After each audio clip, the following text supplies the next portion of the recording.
Next up is the flaying room itself behind the leather curtains. On the eastern wall there is a pool filled with human bodies that still have their skins. They drop here through the garbage chute on the wall above the pool that's connected to the pool with the wrinkly demons and the death gumbo from before. If the players escaped that pool through crawling through these garbage chutes and they chose the one that led to the tannery, this is where they would exit. On the southern wall there is a kind of an open well that's kind of mixed in with a pump mechanism that has a open swirling vortex of blood constantly swirling and slushing about. This is where bodies that have had their skins removed are tossed and they are sucked down with immense strength and they are pumped back into the pool with the gumbo. If a player or any creature that needs air to sustain their life falls in here, it's an instant death trap. The sucking power is too strong to fight against, and the way through the pipes is too long to sustain your breath. And that's something to remember for players and for enemies, since a shove action is quite easy to pull off.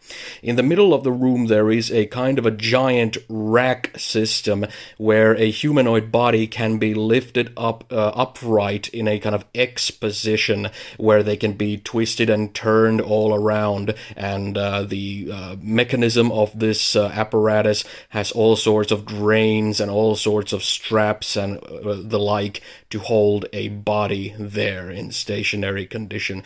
There is a body there right now, kind of going halfway through a flaying process, where half of their skin looks almost like they're wearing a trench coat of their own skin.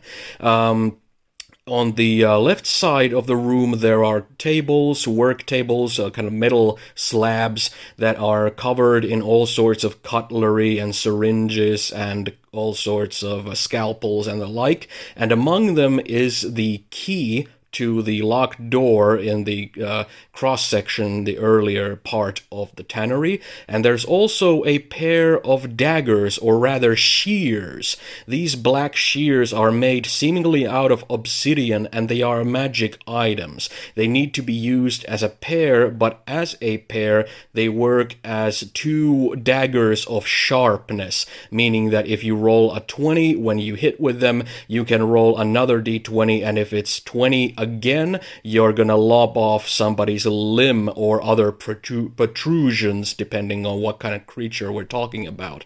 And they also deal an extra d6 of necrotic damage when you strike with them. They are called the Black Flayers. And besides all of that, there are creatures in this room. There are two assistants to the actual Flayer artisan in charge, and those two assistants are similar goblin stat using crab-like dwarf creatures as in the room before, but the actual artisan, the kind of chief running this whole operation, is a medium-sized, very skinny and creepy-looking creature. It's kind of like very Cenobite-like from the Hellraiser franchise. It's kind of a pale creature who looks almost like they are wearing a kind of a cloak made out of very freshly flayed skins that are still very bloody and bleeding all about, and underneath those kind of skirt edges there's bright red underneath, almost like some sort of flower or an octopus.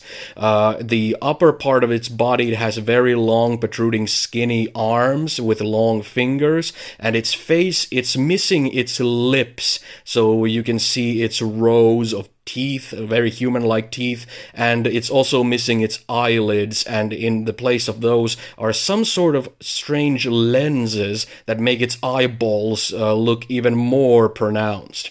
Now this bald-headed, pale, medium creature is going to be using the stats of a mummy from the monster manual, so while it's not going to be the toughest creature, its strikes are going to be very lethal for early level characters. And this is where things will go down.